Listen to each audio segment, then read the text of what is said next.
Hello students, welcome to my class. As we know, I gave you the introduction of Victorian age. We'll be doing Charlotte Bronte's Jane Eyre.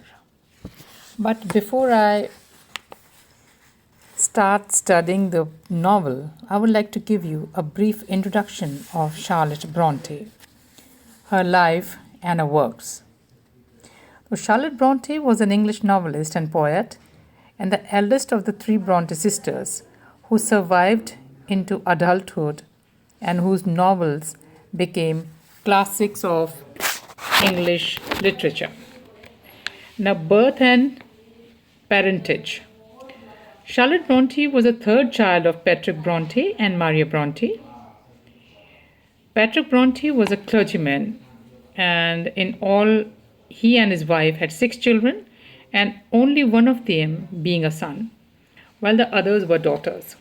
And their 2 eldest children, that is, both daughters, having names of Maria and Elizabeth, had died in all the years of girlhood. And all the 3 surviving Bronte sisters grew up to be authors. Charlotte Bronte was born on 21st April 1816, and her sister Emily Bronte was born on 30th July 1818.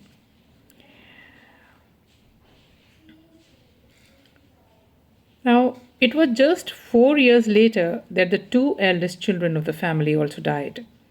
It was left to Charlotte to shoulder family responsibilities, and it was she who had to make plans for herself and her 2 sisters to earn their livelihood. Because of their father, like most of the other clergymen of the time, was by no means a rich man, though he was a voracious reader of books.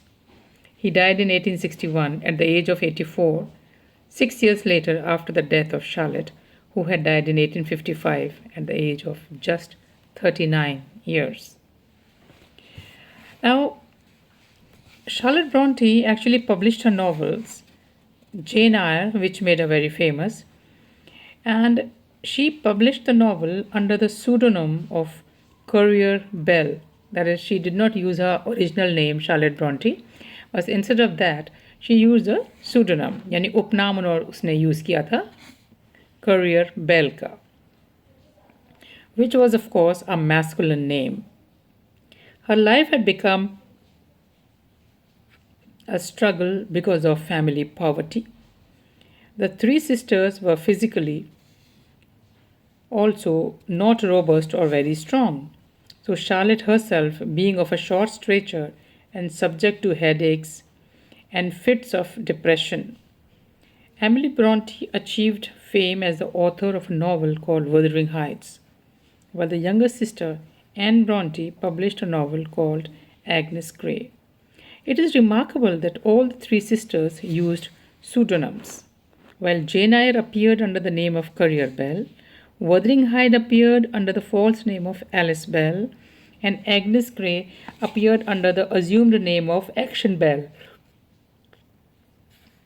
The reason why 3 sisters adopted masculine names was that they had a feeling that female authors did not receive the same recognition of their literary merits which the male authors did.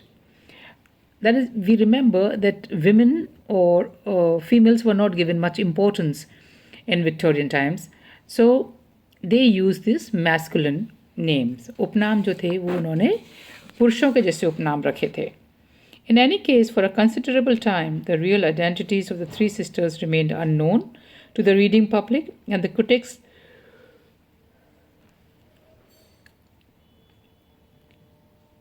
And because the novels were published under the false masculine names, it is also noteworthy that it was Charlotte Bronte who managed to have all these novels published, because Emily and Anne could not, by their own efforts, have prevailed upon any publisher to bring out their books.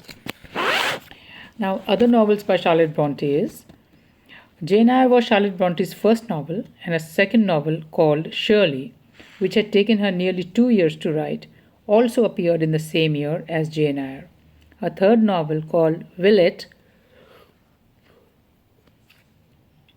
was published in 1853, and she had worked on this novel laboriously, with many interruptions caused by her ill health and her fits of depression.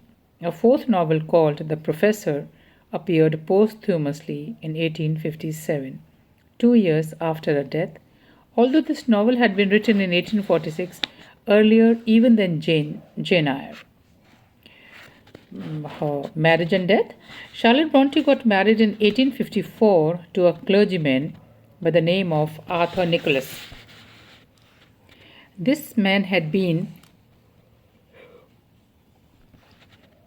her father's curate for many years, and he had first proposed to Charlotte in 1852.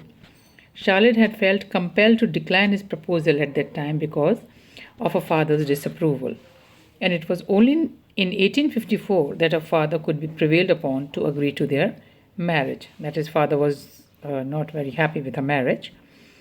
In the same year, Charlotte became pregnant, and developing a painful illness as a consequence of her pregnancy, she died in March 1855 at the age of barely 39, as already pointed out above. Romantic influence upon Charlotte Bronte. To earn her living before Charlotte got married, the three sisters had been trying their luck at various jobs, such as teaching and working as a governess in rich families. All the three sisters had felt greatly influenced by romantic authors, especially by the famous romantic poets like Wordsworth, Byron, and Scott. And the novels of all the three sisters clearly reflect those romantic influences. Charlotte also had felt deeply influenced by the famous French female novelist who had published her works under the assumed name of George Sand. The fame earned by Charlotte and Emily, that these two sisters became really famous for their novels and writings. At her death in 1855, the name of Charlotte Bronte evoked much warmth of feeling from the book reviewers and critics.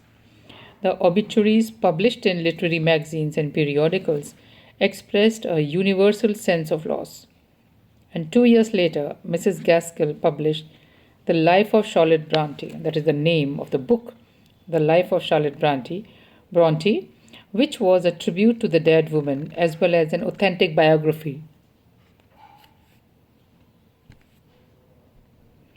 Numerous other books appeared, and subsequently celebrating not only Charlotte Bronte but also her sister Emily Bronte, who, in the opinion of some critics, was an even greater novelist than Charlotte. While Charlotte Bronte has achieved immortality chiefly by virtue of her novel Jane Eyre, Emily Bronte has achieved the same status by virtue of her novel Wuthering Heights. And both these novels are outstanding examples of intensely romantic and passionate writing, which distinguishes them from the novels of Jane Austen. So, this is all for her introduction, and in my next lecture, I'll be giving you the introduction of Jane Eyre. So, we will begin studying the novel from the next session. So, I hope you have understood this introduction, and you will know better while we will read the novel, because there are many autobiographical elements in the novel Jane Eyre. Thank you for listening.